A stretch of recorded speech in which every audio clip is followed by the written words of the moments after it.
How do you guys feel about a vegetable garden?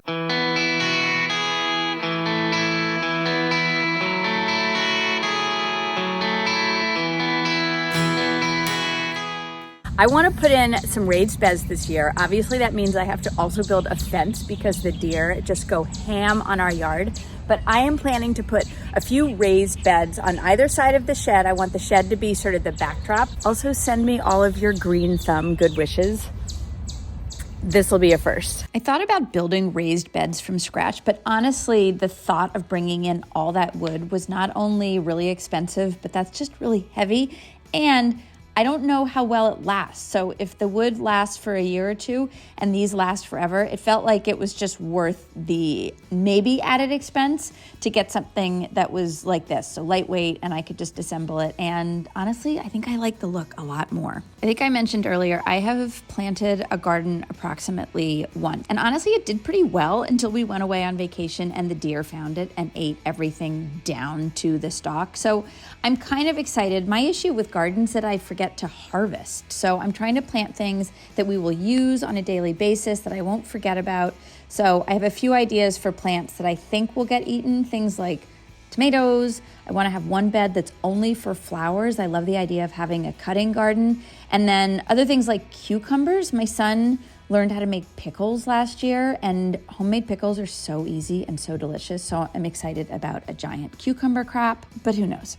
Putting together these Vigo beds couldn't have been easier. Everything you need comes with it. It's just a lot of screws, but they're really lightweight. I was able to bring them over to the shed and sort of lay them out. The only thing I was really thinking of was that the shed door could open. I will definitely have to come in and like weed whack around them. Down the line, if this garden just takes off, I suppose I could put something like pea gravel down between the garden beds, but it's a pretty small space, so to go in with a weed whacker I think will be easy enough. I'm laying them out. This is sort of how I had mapped them out when I was sitting on my computer back in February, and I think it'll be cute. Having the shed as the backdrop means that I don't just have all these small little things popping up around my garden. I like the idea of this being sort of one dedicated space. I love the look of the shed, and I love the look of the gardens in front of it, so hopefully this will be a sweet little spot in our backyard. It goes without saying that anywhere you plant a vegetable garden needs to get a lot of full sun. I have read that it needs to get between 6 and 8 hours of full sun. This gets quite a bit of mottled sun early in the day when the trees are kind of in the way, but then it is just baking all afternoon. So I think this will be about right, and I guess I'll know more after I plant my first crop, but I think this will work. I have been waiting for weeks to get the tool that I need to essentially install the fence so that I can keep going on my garden installation. This is as far as I got, and I love the way it looks. So I've really been happy to sort of look out and see this. All I need is the fence. The deer are so aggressive around here that honestly, it would have been just a waste of time to put anything into the ground because they just would have eaten it. Now that I have the beds kind of measured out and in place, I'm trying to figure out where I want my fence to go. The deer around here they'll eat anything. So I have to put obviously a deer fence, and I wanted to make it as easy as possible to install, even though I still think it's going to be kind of tricky. So I'm kind of measuring out to make sure that it is no longer than like 8 feet a section, because then I don't have to buy longer lumber, that kind of thing. It's basically symmetrical, but not quite. It doesn't line up perfectly against the shed because I need to have room for our robot mower to get around the far side of the shed, but I don't think it'll look bad. I was able to get an auger from Steel. I've worked with them a bunch. I love their tools. And in theory, it made the job a lot easier, but we live in Connecticut, so there are rocks all over the place. And honestly, every time the auger hit a rock, I had to kind of put it down and go in and fish out the rock. So it was easier, but still not easy. I'm not sure that one of those just handheld pole diggers would have been any better. I think I still would have had to go in and sort of fish out each little tiny rock, but I don't know. I had the auger, and if you don't have a ton of rocks in your soil, this was truly the easiest. For me, it was just tricky because of the rocks. This is my first draft. I put in the fence post and I thought they would be high enough, but then I made the mistake of asking people on my Instagram feed, and I have a lot of gardeners over there and they all said, without exception, there's no way that is high enough. Deer are like ninja warriors. They can easily jump over that. So these I had already cut a little bit off of. I'll come back tomorrow and I just won't cut the next round. Here's a closer look at the auger, and you'll see it really didn't take much of a rock to slow it down. Like, that's really small. That's maybe a little bit bigger than a golf ball. So if you have a rocky soil like I do, just expect to be using your auger, and then it'll get stuck on a rock. Then you'll have to put it down. You'll have to go in. You'll have to dig up the rock, back and forth, back and forth, back and forth. The one thing I did like about using the auger was that I didn't end up with a giant hole. So I guess use an auger or a fence post digger, but not a shovel. Like, a shovel would have given me a giant hole, and these were kind of the right size for the fence posts. Here you can see that I've sort of set up the first few. I was able to prop them up into the holes. I dug them all about 2 feet deep, so roughly a quarter of the post is down into the ground. And then, I don't know if this is the right way to do it, but I sort of used a combination of those boards that you can see me screwing into the fence posts. And then there's other places where I was just able to use some of the rocks that I had pulled out to kind of prop it in place to make sure that it was level in both directions. So that's my big level right there. I'm just holding it up on either side of the post to make sure that it is straight up and down. Now, fences are weird because, as I understand it, you don't necessarily need them to be level. Like, you want the posts to be straight up and down, but the fence kind of follows the grade of the land. And I was trying to figure it out as I went. So these posts are all the same height above ground.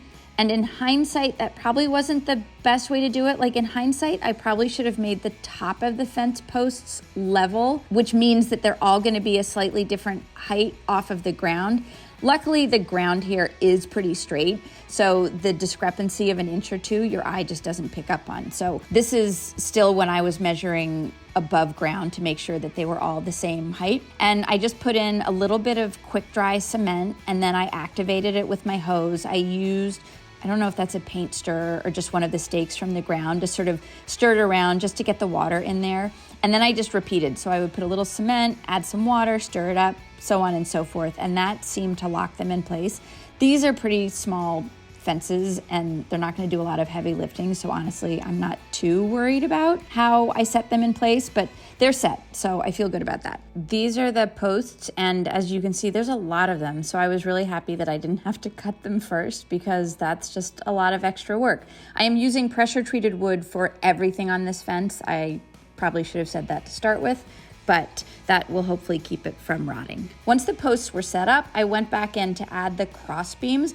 I'm using my friend Shara from Woodshop Diaries tutorial on how she did her garden fence, so I will link her post in the video tutorial. I'm using one length of pressure treated wood that is going sort of straight up and down across the bottom. I don't want critters to be able to sneak under it. So this is basically resting on the ground, but I did make sure that this was level. I sort of started with the one that was the lowest point, and then I went from there. For the most part, they are also level to each other. There is one place where one side is a little bit lower, so they do stagger a little bit. The 2x4s on the ground, they sort of sit on their end, and then the 2x4s that go across the top, they are flat. Does that make any sense? Just look carefully and you can sort of see what I'm doing. But I'm using my Craig jig and pocket holes for this. Make sure you use exterior pocket hole screws. I'm using a 2x2 board on the inside edge of the posts and then the top board. I'm just screwing this in place with some exterior screws. I pre-drilled first just so I wouldn't split anything. But this is where I'm going to be able to staple the actual fence into. It just means that the front of the fence is really clean in its lines. I don't know that I would have thought to do this, so I was glad that I found Shara's tutorial. I am using this basic galvanized fencing. I think if you have a lot of really small critters, this may not be the best way to go because the spaces felt like they were a little farther from each other. I'm mostly worried about deer, although we do have some rabbits, but I don't think rabbits can fit through here. But I suppose if I do have a problem, then I can put some fine netting behind these. This was pretty easy to work with. I just measured the length that was required, and then I snipped it with my wire cutters, and then then I sort of held it in place, and I'm using just a brad nailer. I've seen a lot of people on TikTok and Instagram. The algorithm, I guess, knows that I'm making a garden. But I've seen a lot of people that go back and they paint their fencing black so you don't notice it as much. I may do that next season down the line, but for now, I'm just happy to have everything in place because I'm a little late to be planting a garden as it is. So I just want to finish this. The last thing I needed to do was obviously build a gate, and my son is 9. He always likes to help. I love to get my kids involved. I think it makes them comfortable with tools. There's a lot of problem solving involved. I think it gives them a lot of confidence and self-esteem to know that they helped with something like this. So that's what we're doing. There's also just like the sweet moments of having a conversation together when you're working on a project. But I'm using 2x4s and I'm just building a rectangle. Arthur's helping me screw in the boards here. I probably could have used like a Simpson strong tie or something to help secure the corners. One of these corners ended up getting a little bit loose, so you can see when I mount it that it's a little bit saggy, but it totally works. And I don't know, do I care? I don't think I do.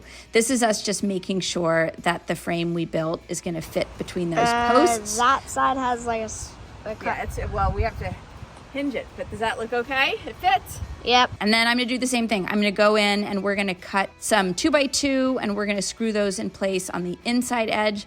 I ended up running out of 2x2 that was quite long enough, so you can see that I'm just piecing 2 together. You cannot tell the difference, and it meant that I just could use as much of the material as I had. I am helping to pre-drill, and then Arthur's going to come back and screw this in place, and then I'm going to bring it over. And I think I forgot to set up my camera when I installed it. I'm just using outdoor basic black hinges.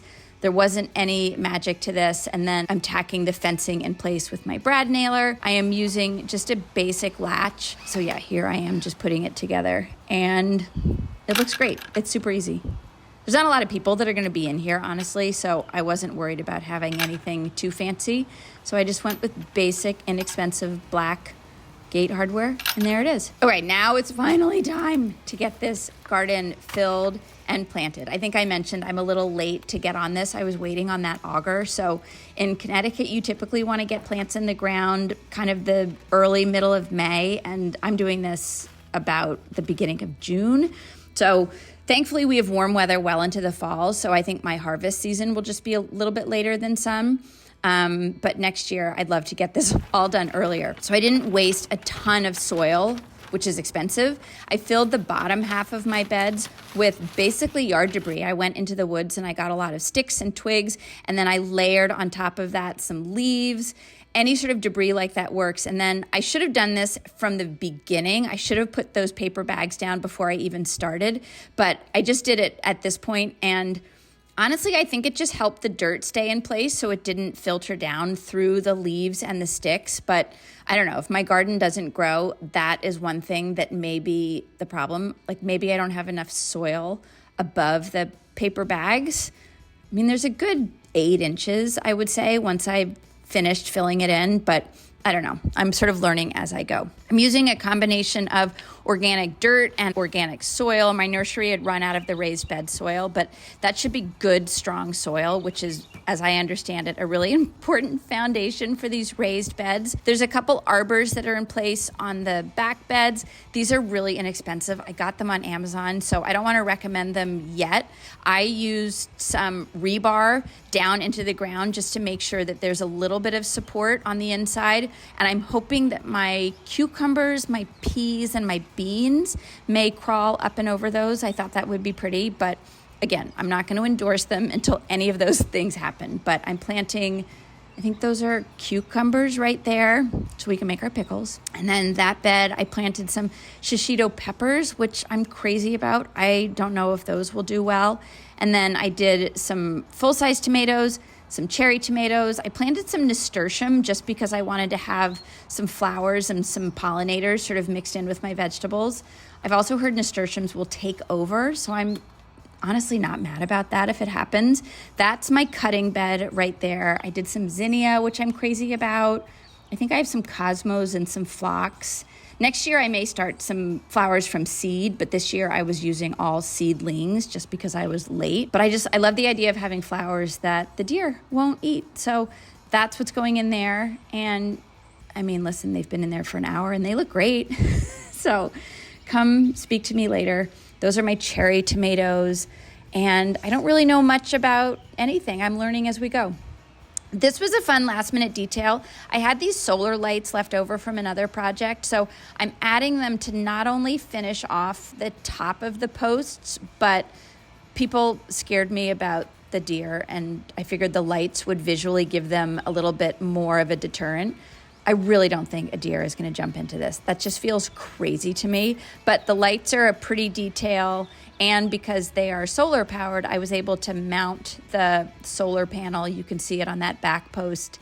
And it just looks really pretty at night. It totally works. So this is like day 2 of my garden. So this is about as good as I think you'll ever see it look, assuming, well, I guess if it grows, it's going to look a lot better. I hope I have my spacing down. I'm excited just to see how this goes. And as I understand it, you just kind of learn from experience. So here it is. This is the before picture of my garden. I think it looks beautiful. So worst case scenario, when we're sitting on our patio looking out at this, it just looks great. And then imagine all of those plants lush and wonderful, and I can come out and harvest. I'm living my vegetable garden dreams. How cute does that look? That's how it looks at night. So I look out of my bedroom window and I see my lights on. Here she is. I don't know. Thanks for watching. Send me green thumb, good wishes.